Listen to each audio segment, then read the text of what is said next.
Okay, am I audible and visible? Yes, you're both audible and visible. Okay, great, thank you. Verbal POIs, preferred gender pronouns, she, her. I'll probably take one at the 5th minute, so please do not badger. Speech starting in, wait, let me set up my timer, sorry. Speech starting in 3, 2, 1. Government recognizes there's an inherent lack of ability for people under their side of the house to actually make decisions and why it actually leads to worse off outcomes when you compare in terms of the short-term and long-term benefits that we get under both sides of the houses, right? I have one argument today in my speech. First, how it leads to short-term and uncharitable outcomes in government's role. But before that setup, the first thing to notice then is about what is a predictive analytics model that we use on the outside of the house, right? We thought this firstly looks like you evaluating historical data, like how people reacted to a certain policy, and it branches out to them to the demographic, right? But secondly, it also looks like outcomes of a policy, like economic policies or like social policies that came out in the past, and how it's actually affecting the development of the country and how it actively affects how your country is built up in this day, right? Second, it looks like risk and opportunity evaluation that takes into account factors like possible economic strikes or like national budgets, and followed by a list of possible outcomes if it actually plays out. But three, it also looks like past precedences that existed, right? Next, then, what is the participatory approach? We thought it simply looks like surveys from people in both the areas, but also national referendums where you actively ask out, what your voters would like. What is the most preferred policy under their side of the house? So the argument today then is how it leads to short-term and uncharitable outcomes in government support. The first question to ask under this is then who are these individuals within these participatory surveys, right? We had this these people have one characteristic in general, right? They're generally not informed because they're often occupied with their jobs and daily necessities. They have to work jobs that they don't have a lot of time to read up about most of the information, right? We thought this exists under a majority in society where middle class people just have to work to make ends meet, but also people in the lower class just have to work more labor. And we thought there's not much access towards things like social media or the news in general, right? But secondly, we thought that oftentimes the information that they receive is influenced by media narratives, right? Which probably means that media narratives oftentimes just prioritize hedonistic enjoyment and like fancy, good and fancy stuff, but it's also relies on an area we have AI algorithms that pushes to you all of these things to make sure that you focus on more materialistic things and you actually spend money on these things so that it benefits the sponsors, right? But thirdly, we did the factual examples is that firstly, voters just do not like austerity measures, but secondly, they keep wanting to spend money even in a recession because it actually leads like seeing your country being fancier, or you just don't want to suffer under that, or you don't want to make sacrifices. But thirdly, this also looks like opposing immigration, even if they depend on it for labor. But fourth, it also looks like sacrificing education for corporate tax bailout. So the conclusion to all of this, that individuals, or at least the vast majority of individuals, do not have the capacity to evaluate things on the basis of the surface issues, or whether on basically just like whether it looks good or not on your country, right?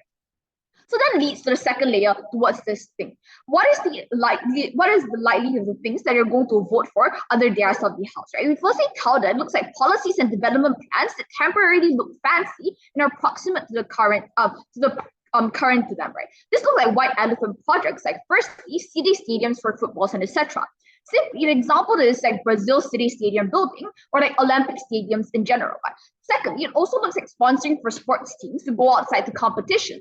Thirdly, it looks like cash handouts are futile because people are going to spend them in a very stupid way and waste them in the end anyways. But it also looks like cash handouts just look great to them. It damages the ability to allocate for important policies under their side of the house because it's solely just to appeal to people and to please these people at the very end of the day.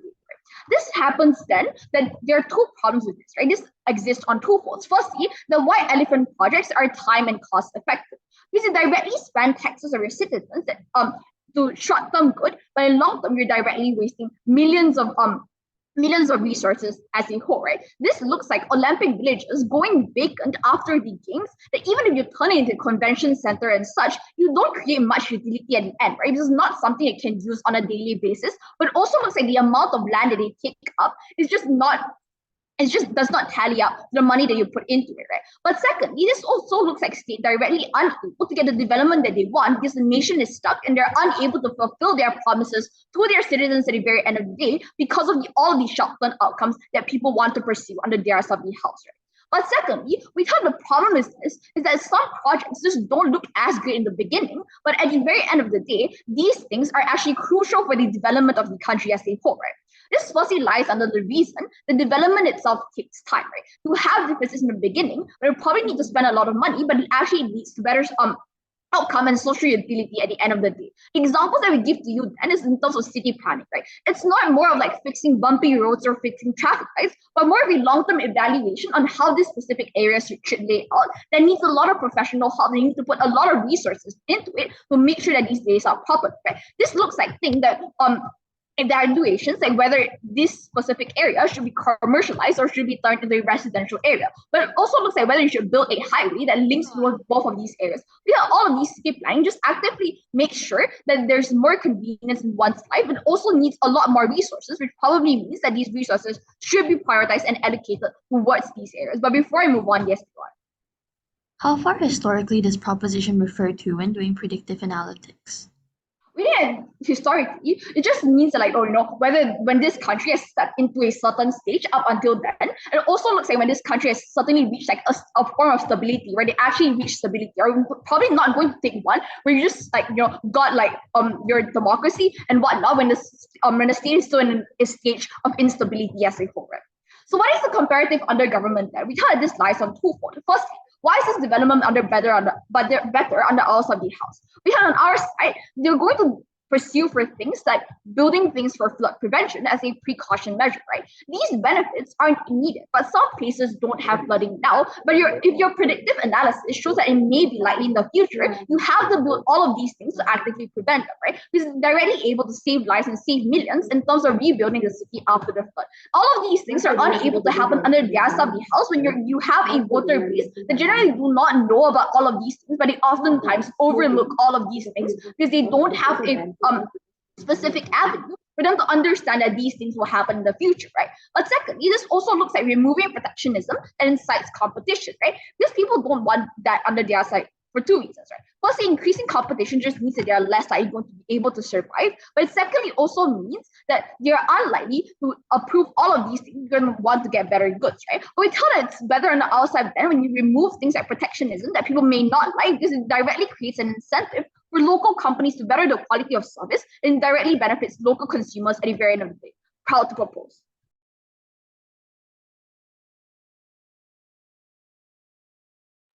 Thank you so much for that wonderful speech. May we now call on Leader of Opposition. Here.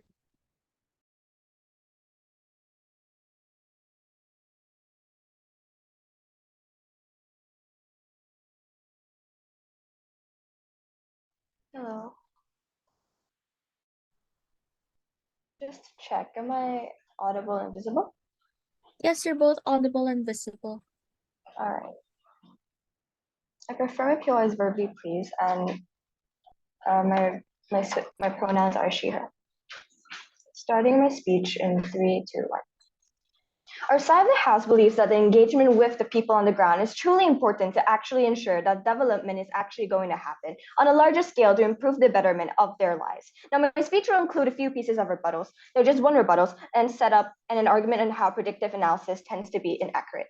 The rebuttals then, they've mentioned how our side of the house will lead to like short-term outcome, right? And therefore that people have no capacity to evaluate certain issues.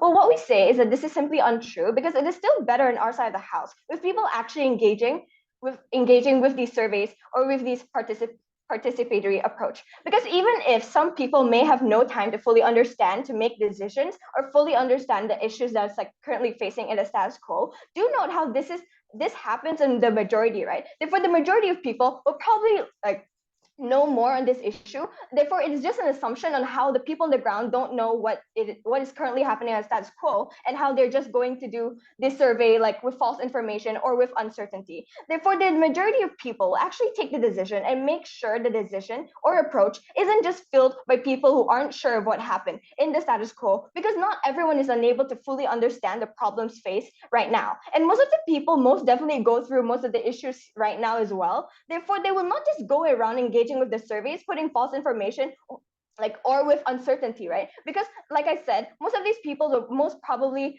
face these issues as well, and they will actually want to like better or improve the lives that they're living right now as well. Therefore, they will actually fill these surveys as if it is important because it affects their lives in every way.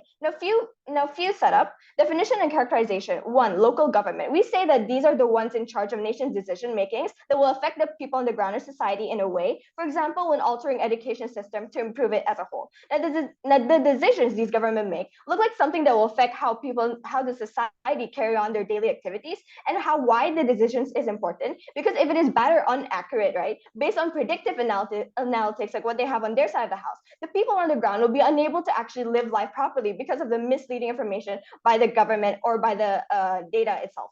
Now, whichever you prioritize will overrule the other. For example, if you prioritize predictive analytics, the data you get from it will actually overrule the data you get from participatory approach, which will happen on their side of the house because they prioritize this whole historical data thing. Therefore, they won't exactly listen properly to the people on the ground that actually want to voice out their opinions as a whole. Now, thirdly, predictive analytics. This is making predictions of what would be useful using historical data. The likelihood of these data being accurate to the status quo is very unlikely, because what has happened then is not going to be the same now. Therefore, even if there is a chance some things is unchanged, society still progresses every day, and it will not need the needs of society is not going to stay the same like what it is then. Then historical data then looks like data from years and years ago. Therefore, it depends on the local government, sure, but it will be relating to the development plans of the past and how did that work out, right? So fourthly, participatory approach. For example, these looks like campaigns, on-site engagement, surveys, any method that means reaching out to the people in the present and people on the ground and actually hearing our society right now about their thoughts and things, rather than government who are prioritizing inaccurate data from years and years ago. Now, fifth, lastly, crafting comprehensive development plans. These development plans that will affect the country at large, for example, climate change plans. Basically, development plans in nation that will affect the people on the ground of society and how they live on day-to-day basis. The comparative here is that on Gov, they prioritize predictive analysis, while in opposition, we prioritize participatory approach. Now, our burden of proof then is that why deprioritizing participatory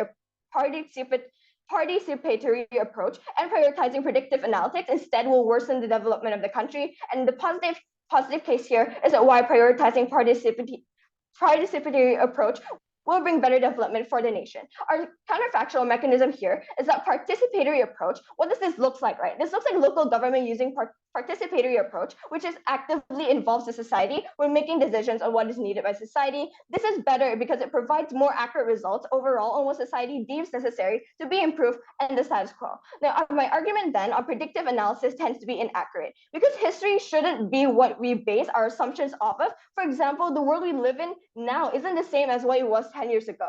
The premise of this is that the status quo evolves from time to time, their attention and requirements changing from from decade to decade, from era to era, according to their living ways, etc. The truth here then is that technology has evolved, human has evolved as a whole. It is important to note on how what is needed then is not what is needed now. For example, people then needed more roads to ease transportation, right? Now, yes, they still do need roads, but then with the increase of transport, because of the increase of transport, but there are more important things that are needed by society urgently now, rather than actually building more roads. Therefore, being dependent or prioritizing historical data only will lead to inaccurate decision makings, because these data may be inaccurate in how society or needs change with time, right? So it's not going to be the same like what I've mentioned like before. Therefore, and then two, worsening of society's current stance, be it in terms of education, for example. For example, then when a lot of people emphasize on war or conflicts within nations then, right? Because they have no proper alliances or laws, they teach young kids about weapons strategy a lot. But now, if you're going to put a war strategy 101 into a 7-year-old textbook because of how war were frequent happening then, it is simply bothering as a whole. Therefore, we don't see how these data will actually impact a lot on society now. Now, two, then predictive analysis undermines the importance of participatory approach in making effective comprehensive development plans. Why so? Because actively prioritizing PA looks like governments deprioritizing what society actually wants in the development or what is actually needed. Through the PAs, right, government often get results of what was needed in the for people on the ground years ago, as opposed to what is needed now. For example, during the pandemic, the government would have needed to improve the healthcare system to be able to cater for the COVID-19 patients, vaccines for the people on the ground, for example. But post-pandemic, albeit the healthcare systems being in need of the government to cater to, there are also other sectors which the government should prioritize even more post-pandemic, for example, recovering from the economic recession and improving the workforce, which will not exactly likely happen then because they wouldn't actually be thinking about this economy. They would most likely focus on the finding vaccines or on the healthcare system as a whole, right? Now, why are the PAs unable to provide accuracy? Because as mentioned, PAs track the history at whole of society, which can change from time to time according to what is in trend and what the world is able to offer them. For example, a century ago, a government would need to up their defense and strategies to win in a war, etc. But that's not necessarily the case now in the status quo because the war happening right now is very much unlikely. Comparative then, on government, they prioritize historical data may or may not be accurate, right? This will mislead and affect the people on the ground negatively. Even if they still do participatory approach, it is better on our side still because we focus on it more. Because on government, historical data will most likely play more of a huge part because even if they still engage, historical data will overrule. Now, on opposition, we prioritize what's best for the people on the ground now, and it creates less uncertainty and inaccuracy. Of that, never been prouder to oppose. Thank you so much for that wonderful speech. To continue on with your case, may we now call on Deputy Prime Minister. Here, here.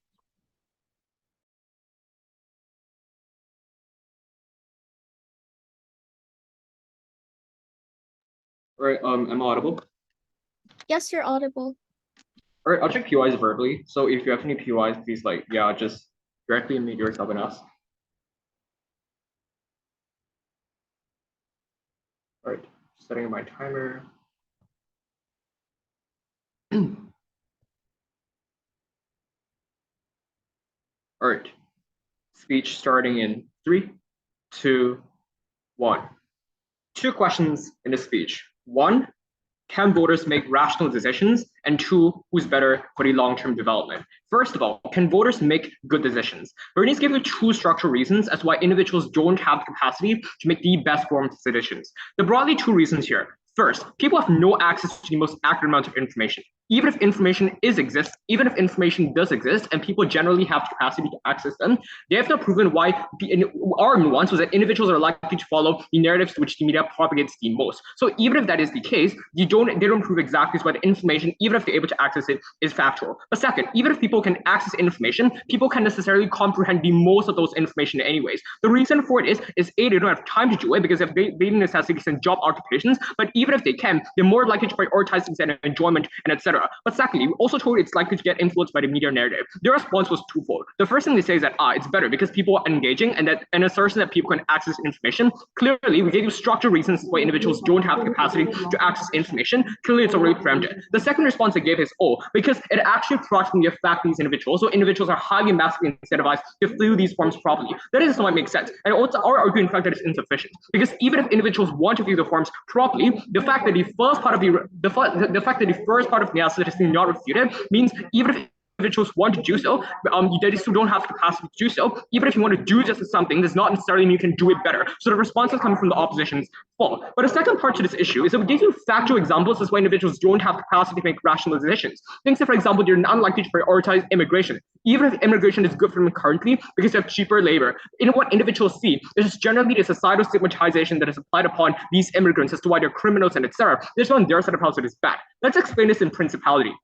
We'd argue it is bad because development is utility-based and not individual choice-based. But even if it is individual choice-based, as what second opposition might come out and tell you, we demonstrated why this choice is likely to be bad because of these structural reasons we gave you. So even if this choice is somehow preserved on their side of house, even if they have more engagement, it hurts individuals more in longevity, and that is why the state and principality should not allow it. This is parallel to why you limit choices in the status quo. Even if your life is yours, we don't allow individuals to suicide and take on their lives because we recognize that it's a factual utility that's harm upon themselves. So even if they're able to argue some level of choice, we argue why the choice in of itself is bad, so we should actively prevent it. In terms of principality, they have already lost. Second issue, therefore, who is better for long-term development? The first question to answer under this issue is whether or not this information that the algorithm evaluates on the R set of house is likely to be accurate. Their analysis was, oh, the era changes and things change. Therefore, it is unlikely to be accurate. The problem here is, number one, even if technology does involve, the needs of people do not change. This is one economic prosperity. But second, I would argue this argument in of itself is disingenuous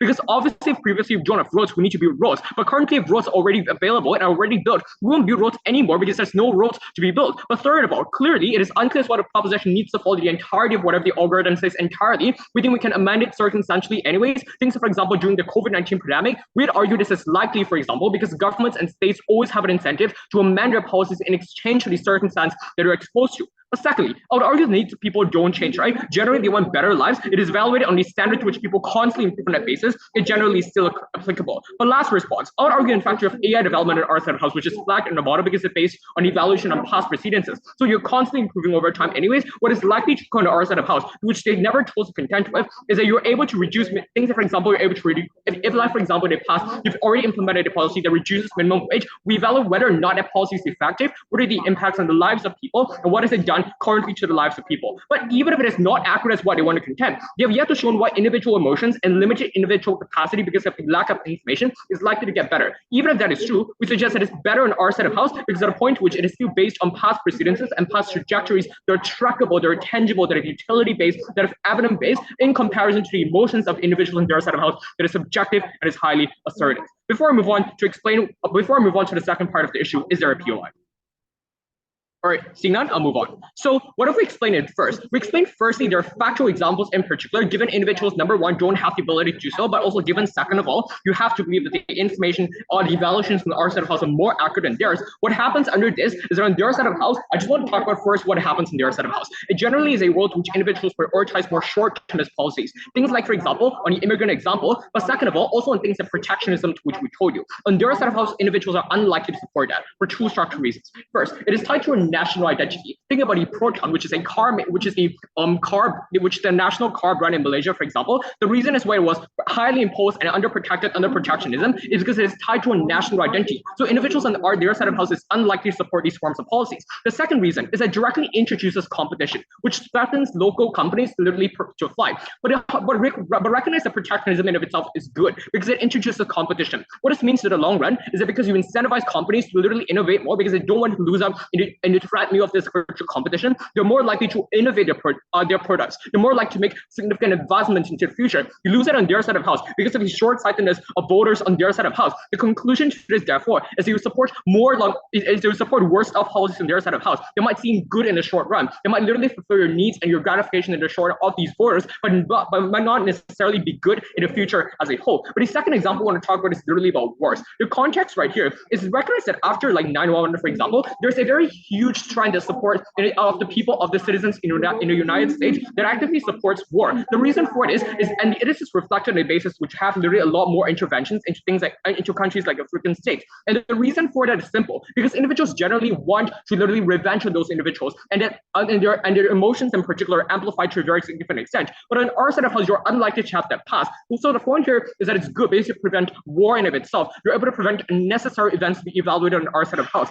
There are two structures, and this is good in particular because wars in of itself are immensely expensive under the outside of the house. These are all of these examples illustrate to a very significant extent that individuals are unlikely to support good policies that are factual improvement towards the lives of individuals. But lastly, let's wait. Even if whatever they want to talk about in this debate, what is long-term improvement and why is long-term development the most important thing in this debate? I have two reasons why. First, because realize it not only impacts the current generation, but also the future generation. I.e., if your economic prosperity is good right now, we need to make sure that it's good into the future in order to ensure the prosperity of future generations to be in it. So there's an obligation. But second, even if current economic even if the current economy of itself is prosperous, I would argue it is temporal at best. So it's better if we're able to maintain the longevity of it. If we generally agree that economic prosperity is good, we get that better on our side of the house when we have long-term plans and long-term developments that is able to extend your prosperity into a more definite future that we think benefits more individuals on the ground. For these reasons, very proud to propose.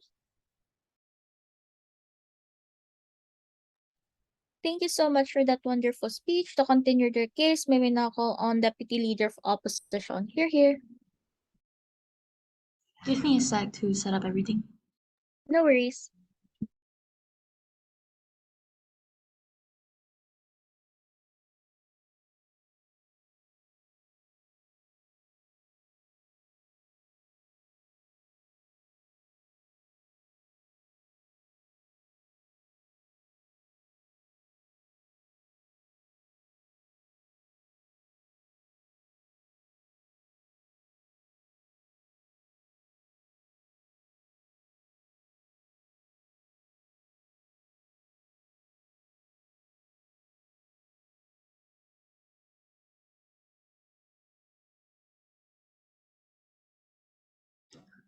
Okay.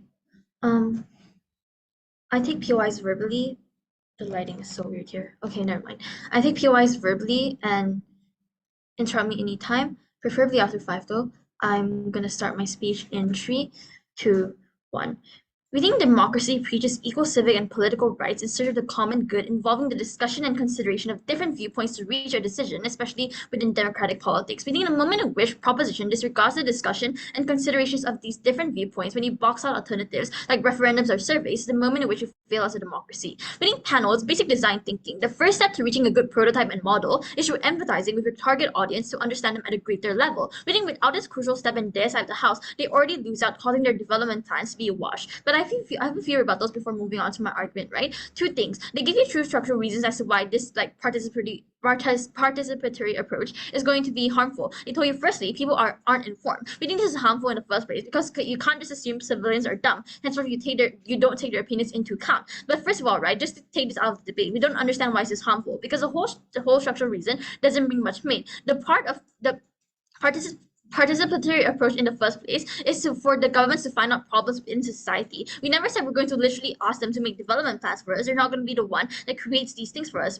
Meaning that these people, the things that these civilians need to do in the first place is to voice out their concerns and for the government to take these into account and create solutions for them. We don't understand why them being uninformed is something that's going to be going to affect the whole decision-making process in the first place, because all they have to do is state out what troubles them. But even if we assume that this is something that is going to create that's going to be something that's going to create a clash in this debate, right? We think it's still symmetrical in the first place because assuming this is true, the data you get from the past are still patterns from people that probably weren't informed as well. Therefore, we don't understand why this is an exclusive harm. But on the flip, we think because you assume data from misinformed people of the past, assuming your premise to be true, and you rely on that to make these large decisions, you become even more incompetent because not only are these data coming from people of the past, i.e. them having different living circumstances than we are now, they're also uninformed with basic political ideas because of things like work responsibilities or something that the first speaker mentioned. We think because of that, on their side of the house is way worse on their side. But second structural reason they gave you was that the answers from the participatory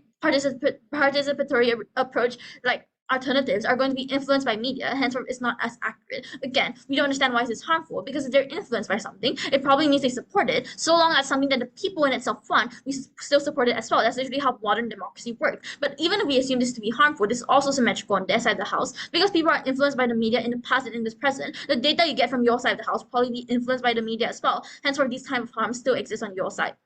Moving on to arguments now. Reading my argument today will be about how the participatory approach earns a better relationship between the government and the people on the ground. I have 2 points of framing. First of all, on the thesis, participatory approach looks like these referendums, surveys, or visiting locals, or just identifying problems through observing them. This means actively funding programs that allow the leaders of the country to connect with their people and vice versa. And the relationship between the people on the ground looks like the metric to ensure this basically looks like whether or not the government becomes the leader of the people by listening to their opinions and problems and making alterations and plans according to their needs. Reading on the comparative in their side of the house, proposition doesn't get this specifically because prioritizing predictive analytics actively boxes out the voices of the people in the present and lean towards looking at patterns of data in the past and having full dependency on it without interacting much with the people at all. Reading on the mechanism then, how on our side of the house, what's the positive case and what's the likelihood of us getting this better relationship? Meaning I have 2 structural reasons towards this. First of all, we have better accountability, because we see that voters on our side are able to voice out their concerns actively and have governments to actively listen to them, since that's the approach they literally rely on.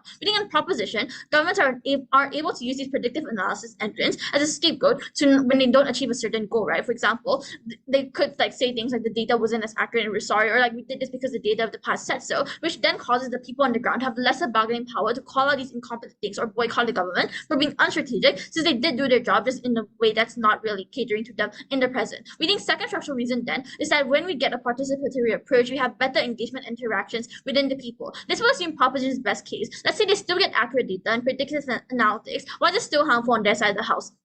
We think that the engagement we get between the people on the ground and the government is incredibly important to build this trust between the ruling system and the civilians, right? That's to say, like the moment in which democracy became a popular government system, it accounts for the opinions of the people on the ground. The moment in which we get more engagement simply through our approach, the governments are able to participate actively and interacting with their people instead of being cooped up in their offices, looking at patterns and graphs of past responses. We think this is then something that's harmful on their side of the house. What is then the impact? We think that we have a better trust, which leads to a more broader society, because there are now checks and balances between the people and the government, which means there's also more accountability, right? So that leads the leader to become a leader of the people, hold on, rather than being someone distant from the civilians. We think a parallel like could be like if a simple parallel that you could understand is that if an influencer, for example, constantly engages with their audience through social media, like having meet and greets or like polls or whatever, the fans feel more connected to them instead of seeing them as an untouchable entity that they cannot relate to. And this is important, especially in a democratic government, right? Because the whole point of a democracy is to reach to a conclusion through discussions and considerations of multiple opinions from different classes of people. The moment in which you disregard this disregard this important pillar in their side of the house is the moment in which you contradict your own obligation. We think this is incredibly important then, because trust is important to build a peaceful and harmonious society, because without trust, you get distrust, which like actively leads to things like riots, protests, and rebelling, because these are the like prerequisites, because distrust in itself is a prerequisite to these types of things, and like people disagreeing with the ruling entity, which all then disrupts the social fabric in itself, which then harms like multiple people due to this cohesion between the people in the society. I'll take the POI. Why is it the burden of participatory actions that's specifically used to craft development plans a better way to get accountability under your side of the house? We've already told you before, because of the reason that now the governments are able to listen to the people and there's active showcasing of that, the people are now able to say, oh, the government's actually looking into our problems. If they don't solve that, that probably means they're incompetent. On your side of the house, when they do not have this active showcasing of them being participatory in like the problems of the people, they're instead of that they're going to some other alternative, which is your predictive analytics, which makes it very hard for the people to visualize that these governments are doing things in order to cater to them, which then means there's lesser accountability, because there's the whole process is less transparent than ours on our side of the house. So on the conclusion then, we think on our side, on the comparative, on government you get predictive analysis, which at best you probably have some cliche history textbook benefit of able to look at the past and see patterns to avoid past mistakes. But we think the moment in which you lose the engagement that's important to build a relationship between people in the nation, you lose this peaceful and harmonious society we told you already, because you just caused the disruption of the social fabric and between the civilians on the ground, right? We think on opposition, we think we get participatory approach because you're able to connect with the leaders and feel the interactions with them. Therefore, you have strength and accountability towards the ruling body. I think for all those reasons, we think participatory approach still wins over, even if we take them at their best, because of this very structural reason that we provided you today. I'm so proud to oppose. Thank you.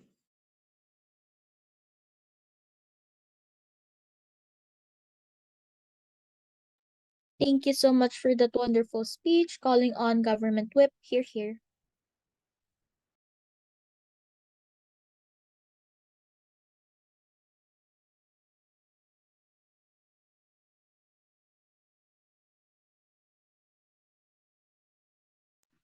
Hi, just checking if I'm visible and audible. Yes, you're both visible and audible.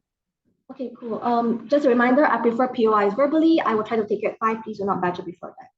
Let me set my timer.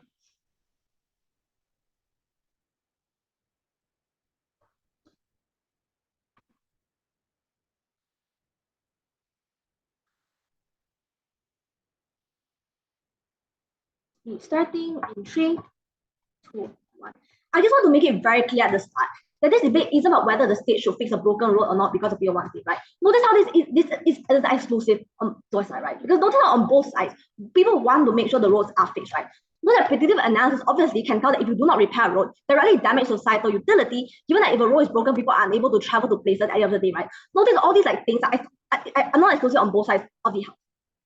Second thing, notice that this debate should be whether about citizens are just the best actors to make these decisions that directly influence state action and development, right? First layer to this, I think they give a very soft stance because the second speaker comes out and tells you that people on their side are directly the people making the decision, the state just taking in their opinions, right? But I think notice the first thing is that this thing in the status quo exists as well. It is also directly listening to the citizens anyway. But second of all, notice on their side, when they tell that people, the main principle that people should be the people making this decision because on their side they want to reflect the will of the people, right? Because notice at the end of the day, if the state is dictating everything on their side of the house, if they're making all these decisions, all the impacts and benefits are directly washed out. The principle already falls. But second of all, under this, we tell you that the comparative in this debate should be about short-term versus long-term development. They never get this through all their speakers, right? Because notice what side opposites to engage with.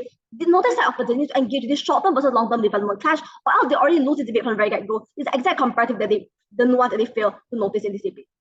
Because notice when you let these people on the ground make these decisions, the problem isn't about people being uninformed, like what the opposition claims to, right? It's people not knowing how to look to the future, given this, right? Because for example, right, if you give people a choice between immediate cash hands out after a flood, for example, versus they choosing to allocate more of these resources into building a flood wall, you can guarantee that people obviously choose the former of wanting to accept cash handouts over building a flood wall, right? Notice then the next time you have a flood, the state then forced to repeat this process where you waste resources because they have to give you cash handouts again, given that people want this instead of wanting to spend more money to build an actual flood wall, right? Because notice if you had built a flood wall in the very first place, you already mitigated this. The second time you had a flood, you would save more resources on that side. Therefore, because after all these examples, notice then the nuance that people choose proximity over long-term development, right? The second with proximity, people directly choose this development plan over something that might give them more long-term utility, just simply because they cannot see to the future. This is exactly why our analysis stands and debate.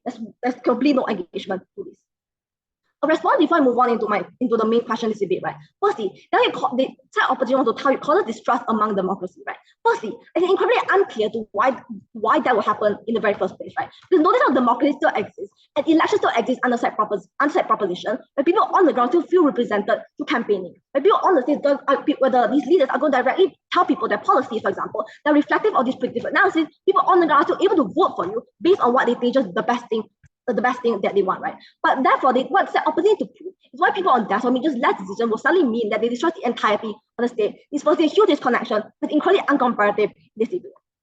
A few questions in this debate, right? Firstly, whether the predictive analysis just like to be accurate. Now, secondly, why the choice of just individuals is just much less important in this debate, right? First, on the first flash, whether predictive analysis like to be accurate, right? Firstly, notice how side opposites need to be charitable. We can't frame this entire debate about the state that just recovered colonialism, for example, right? Because notice that even this includes history. I just think they completely misunderstand the entirety of predictive analysis, right? Because notice that predictive analysis not only includes history, but it also prioritizes current trends, for example. Just like AI, keep collecting data every single second of the day for the past 50 years or past 100 years, directly collecting to an entire database, this exact data that you use to directly predict what's going to happen in the future, but these development plans, right?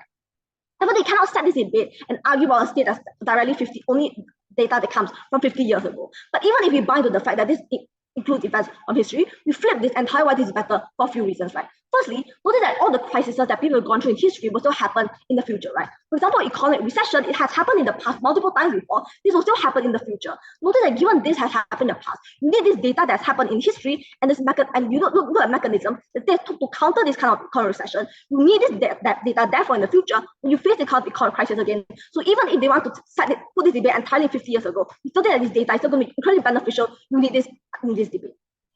The comparative then, you notice that what happens here is people don't acknowledge the long-term benefits on the death of the house, right? First, let's do this.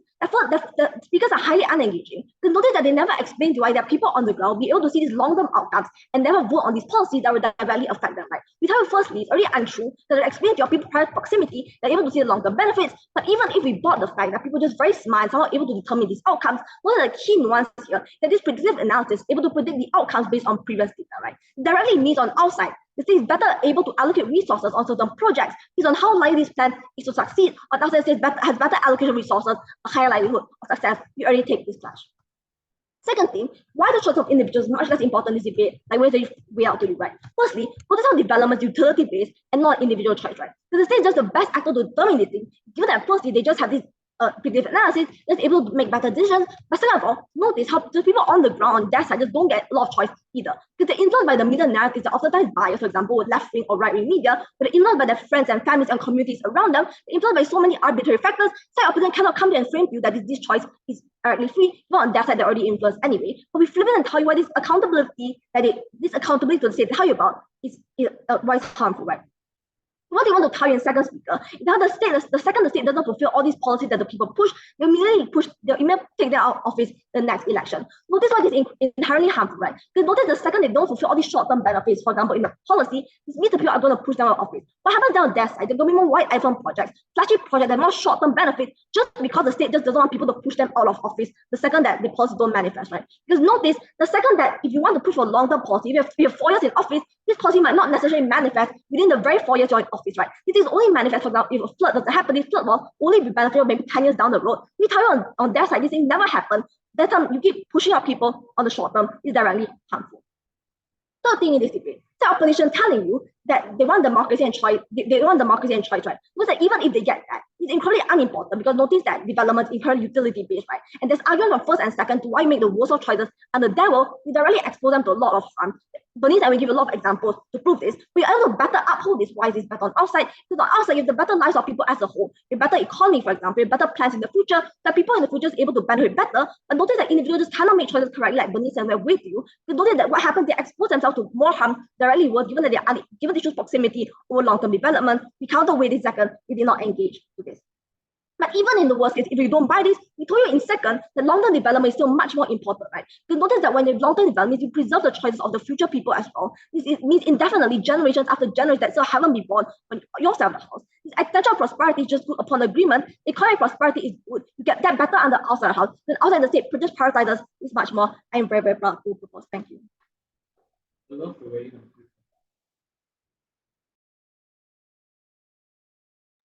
Thank you so much for that wonderful speech, calling on opposition whip. Hear, hear.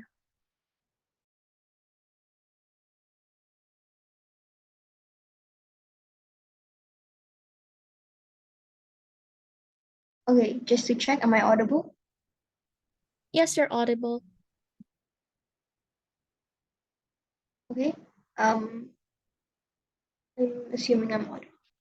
Okay, give me a few minutes to sort out my notes and set my timer, please. Thank you. Sure, no worries.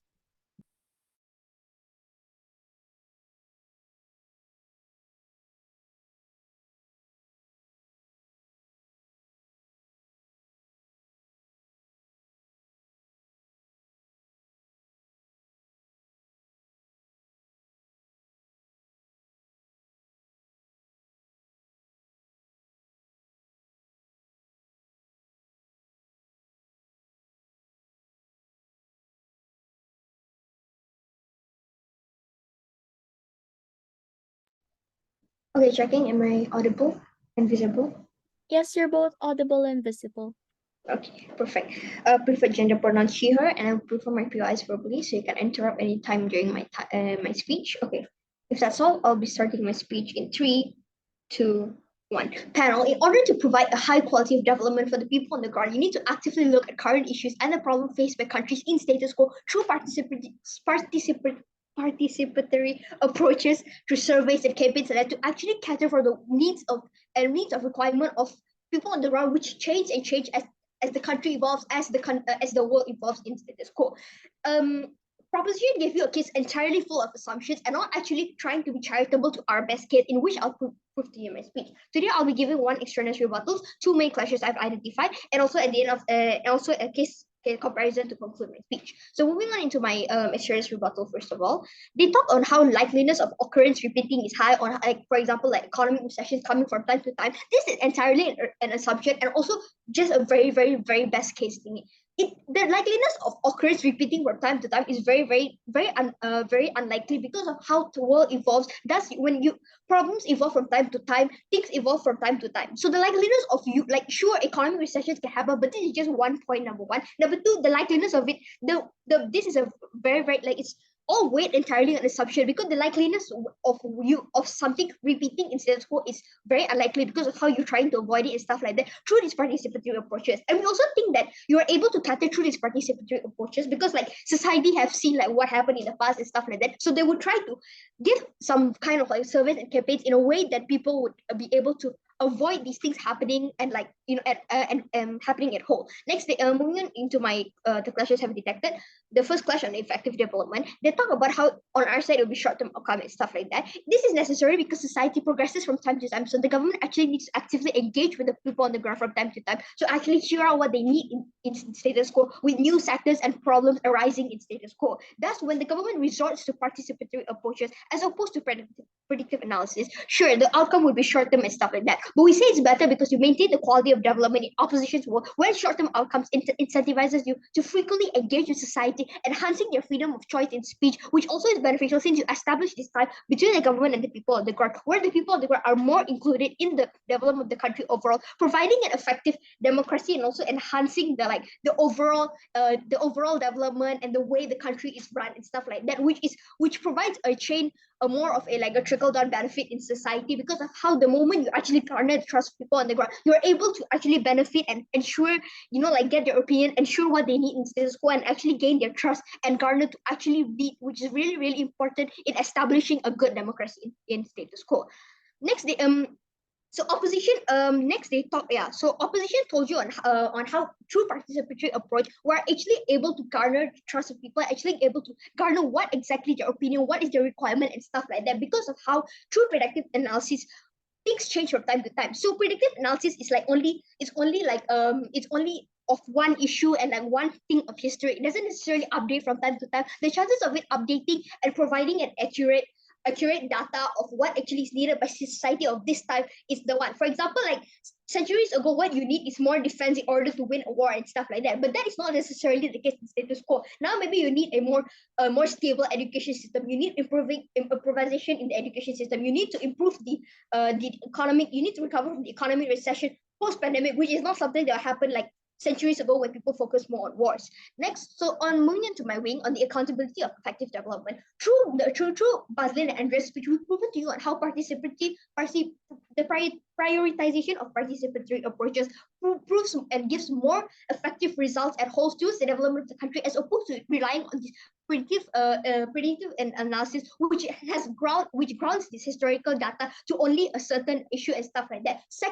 New sectors are introduced in status quo, new things are happening, new problems arise, new development, and what society wants to happen. You can't just grant something historical data and expect people to actually evolve from this. You're actually providing more regression on their side of the house when you actually ground everything to this, because you aren't able to ensure that the society grows at whole, because you aren't funding and incentivizing these new sectors that develop, the new ways people want to live, etc., etc. Moving on how we have taken this clash today's debate. Moving to my second clash on the well-being of people on the ground. They said on how through participatory approach people will be misinformed by the government because we neglect historical data. First of all, clarification, we do take into account historical data, just prioritize participatory approach more. This is not likely to happen because society itself knows about these issues that happen. They're always stay informed and stuff like that. So they would know through these surveys, no matter how good the government paints it in these surveys, where something is bad for the people on the ground and the development of the country, they would voice out their opinion and tell it's bad or something like that. Next, they talk about how people cannot look at the long-term outcome. Okay, simply because people are also interested in their well-being, they would eventually also look at the long term. We are not some brainless people that cannot look in the future, because if so, all the methods of democracy would fail, because we would vote for short-termist people all the time, and we wouldn't be able to elect good leaders for the country. Because we're still very much living right now and not living in a dystopia, this rebuttal doesn't make sense at all. Next, moving into my way, which side is able to provide an effective democracy? On our side, we've proven to you when we through participatory approaches, you're directly involving the society in making decisions for the comprehensive development plan, both short term and long term. Thus, you're actually taking their opinions, what they feel is needed to improve in the development of the country, what they think they need. Like, for example, in terms of the education system, in terms of the flaws in the healthcare system, or even the political stability and stuff like that. So when you do this, you're actually giving them, enhancing their freedom of choice and speech in the development of the country and how the government of a country is run. So you like what Andrea told you in argument, you actually enhance the tie between the government and the people on the ground. You're able to provides effective democracy because you enhance the freedom of choice and speech of these people, and overall you're able to provide more development when you take into account the problems that arise in society and not just run away from it or ground it through historical data. The harms in our side we is not reversible because of it's not irreversible because of how at the end of the day when like through a service something happens, the government will be able to learn from it and stuff like that and recover it. Like in economic recession happens, you're able to recover from it when you take it because you already garnered the support of the people on the ground and society on your side, so you're able to get their support in helping rise the economic recession and curb the economic recession happening and stuff like that. Moving into my case comparison, they thought the best of proposition is that through this like predictive analysis, you're able to get accurate and good data. The likeliness of this happening is very low, and we tell you even if it happened, it's at a very very long spread, and it doesn't necessarily benefit people because you don't garner the trust of people. You're just making every assumption and decision the government itself without taking into account the people and what they want, because you're not like you're failing at the democracy because you're not ensuring people actually actively involved and stuff like that. The occurrence of your data being true is very very low because of how things evolve and what required is changing from time to time. The one proposition and participatory approach is not accurate enough, but we are able to garner benefit regardless in through this. And with that, I tell you to side with side opposition as we provide more benefits at the end of the day. Thank you. Thank you so much for that wonderful speech, and that ends the constructive part of the debate. May we now call on opposition reply. Here. Okay, give me a sec to get my timer.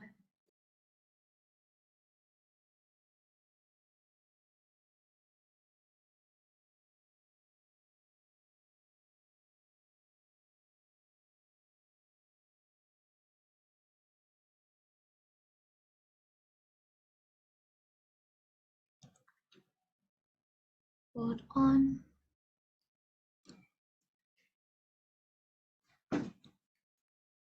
Okay, I'll start my speech in 3, 2, 1. Reading because of the fact that thus far they've never really engaged with the only point of wing that we've given to you in second speaker and how even if we take them at their best, they still lose today's debate.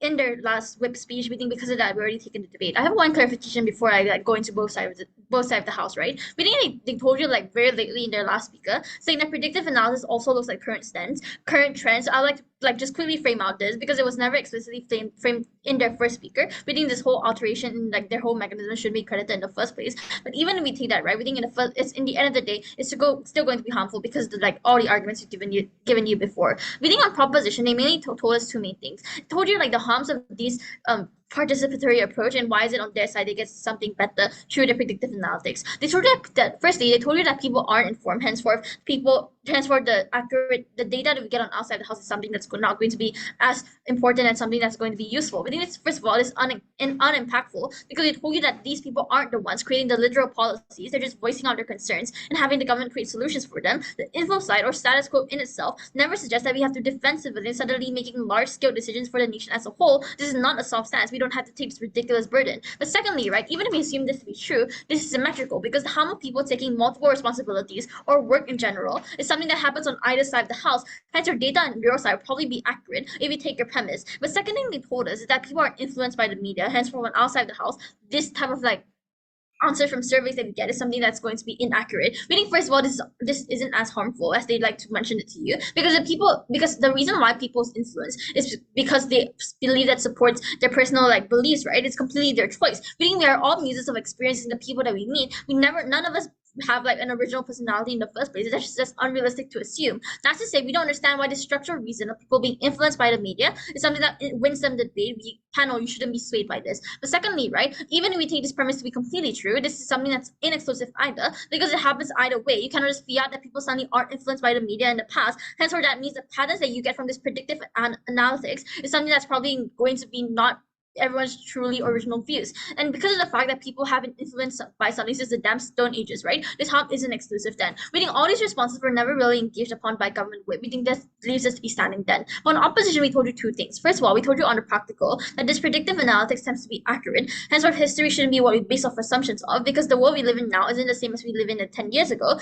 We're not saying that they should defend colonialism right away. This is something that we never like standard for. But I think they already engaged this by like giving the two structural reasons with it already rebutted before this. That's why we don't understand why they take the debate. But secondly, on the principle, we told you that this participatory approach is in a better relationship between the government and the people on the ground. This seems their best case, and we say that because of that, we still outweigh them. We think thus far we haven't really heard real engagement towards this whole principle in the first place.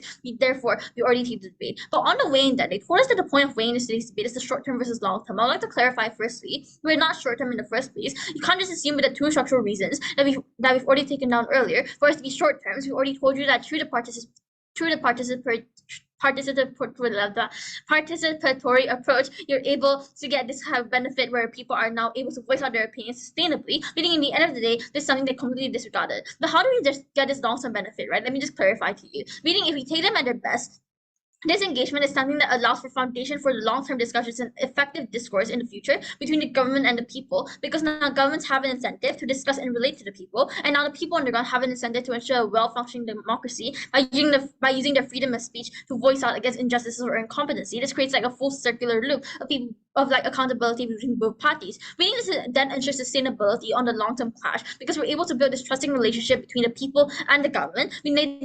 Therefore, because of the reason that they never told us about on their side, they get this engagement or interaction, our benefit is then exclusive. Meaning, on the flip then, they don't get this long-term benefit on their side of the house either, because they never proved to us why their historical data will be something sustainable for the rest of the nation's livelihood or for like the whole like presidential period in the first place. And so their exclusivity of their case was never something that was proven. Meaning, because of that, I'm proud to oppose. Thank you.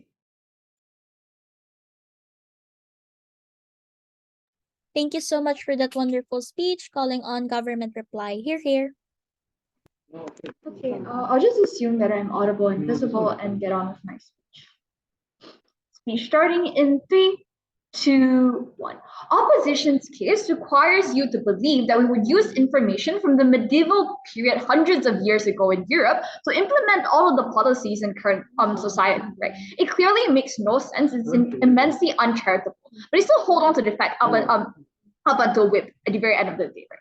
But also the fact that there were absolutely no visualization of what are the types of policy that will manifest under their side of the house that actively gains you more trust and more accountability probably means that the impacts that they bring to the debate is questionable, right? First thing then is that we need to realize that on both sides, the incentives of state do not change, right? You still have to cater to your voters and develop the country to make sure you don't get voted out in the next election. This means that all the examples LO tries to give you about how you need a better healthcare system after COVID-19 just doesn't stand, right? Because it will still make necessary and mandatory changes to the system in a point in which you face a new crisis like never before. So it probably means that the state itself is rational enough to make all of these necessary changes, right? We developed this very clearly in Wayne's speech. There was no engagement coming to this whatsoever, right? The second thing then is whether predictive analysis actually leads to better outcomes. Opposition tries to push you a few things today. Firstly, their entire first argument was about how predictive analysis is inaccurate, right? They tell that by including history, it dilutes the value of the information. Two direct responses across the bench. Firstly, I think I've clearly explained to you in my first speech that policies in the past actively builds up current society, right? Where we have today. It's literally the basis of your economy and your society, right? But secondly, Shui told you that all these circumstances we are put up to might still happen in the future. This was like floods, economic recessions, house pricing, inflations, and etc. It doesn't really fluctuate that much from time to time, right? Opposition's case is also then contingent on people actually being aware of these changes in history as well. Notice how they've never explained this across the bench, right? But moving on, given that they've never engaged with the fact that current trends will still be included when an algorithm comes out with a list of outcomes and evaluation, I think that we've already clearly established this from setup. This probably means that the whole push on history is out of the debate.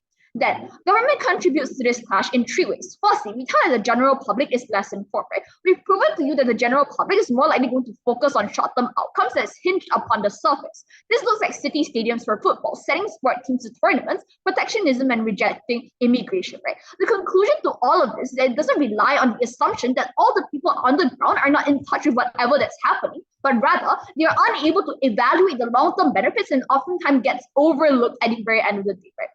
This then shifts under our side of the house when we create more social utility.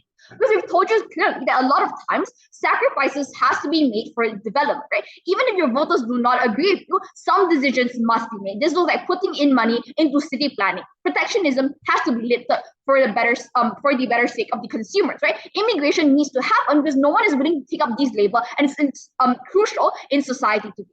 The next question that we need to solve is whether engagement actually leads to better outcomes, right? You firstly tell them better accountability and why this is inherent in the principle of democracy. Government cannot listen to, they tell that governments cannot listen to their problems otherwise, right? We heard that simply this burden doesn't lie upon the shoulders of surveys specifically used to craft policies that are centered on development, right? Because you have things like elections, manifestos, and grassroots campaigns from the very start, right? This exists on both sides of the house. Voting in the current government through elections already upholds this principle, right? It's not our burden to take the principle of democracy as a whole, right? This means that the only pragmatic outcome that they try to push then becomes a complete wash in today's debate, right?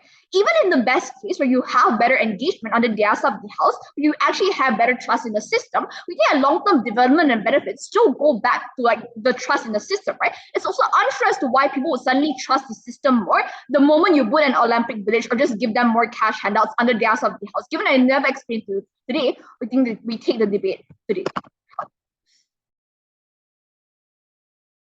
Thank you so much for that wonderful speech, and that ends the debate. I now invite speakers to virtually cross the house. You guys can move back to the main hall and wait for the announcements there. Once again, congratulations, everyone.